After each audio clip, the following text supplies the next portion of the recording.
সকলকে জয় যিশু। প্রভু যিশু কেন বললেন তিনি জগতে শান্তি দিতে নয়, কিন্তু পিতাকে তার সন্তানের বিরুদ্ধে এবং শাশুড়িকে তার বৌমার বিরুদ্ধে দাঁড় করাতে এসেছেন? এই কথা তিনি কেন বললেন, আমরা এই ভিডিওর মাধ্যমে সেই দৃষ্টান্তের অর্থ বুঝব। এ বিষয়ে আমরা পেয়ে যাই মধ্যলিখিত সুসমাচার 10 অধ্যায় 34 পদ থেকে। লেখা আছে, মনে করো না যে আমি পৃথিবীতে শান্তি দিতে এসেছি। আমি শান্তি দিতে নয়, কিন্তু এক খড়গ দিতে এসেছি। কারণ আমি এসেছি পুত্রকে তার পিতার বিরুদ্ধে বিচ্ছেদ করাতে, কন্যাকে তার মাতার বিরুদ্ধে, পুত্রবধূকে তার শাশুড়ির বিরুদ্ধে। একজন মনুষ্যের শত্রু তার নিজ পরিবারের সদস্যই হবে।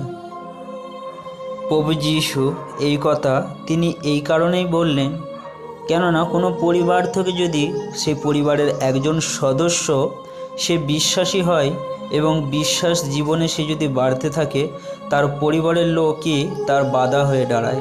এবং সে হতে পারে সেই পরিবারের মধ্যে কোনো ছেলে বা মেয়ে বা বৌমা বা শাশুড়ি। তাই সে যদি বিশ্বাসে জীবনে বাড়তে থাকে, তখন তার পরিবারের লোক তাকে বাধা দেয় কেন? কেননা তারা অন্য কোনো ধর্মীয় বা অন্য কোনো দেবতার উপাসনাকারী হতে পারে। তাই সে যদি যখন যিশুতে বিশ্বাস করে, তখন তাকে বাধা দেয়া হয় এবং তাদের বিরুদ্ধে আর সেই মিলমিলাপ থাকে না। এই কারণেই, কেননা সেই ব্যক্তি যিশুতে বিশ্বাস করেছে। তাই প্রভু যিশু এই কথা বললেন। তাই তো তিনি বোঝাতে চাইলেন যে আমি এই জগতে শান্তি দিতে নয়, কিন্তু খড়গ দিতে এসেছি।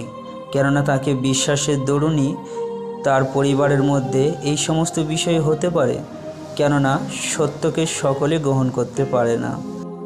আবার বলা হয়েছে, যে তার পিতা বা মাতাকে আমার চেয়েও বেশি ভালোবাসে সে আমার যোগ্য নয়। যে তার পুত্র বা কন্যাকে আমার চেয়েও বেশি ভালোবাসে সে আমার যোগ্য নয়।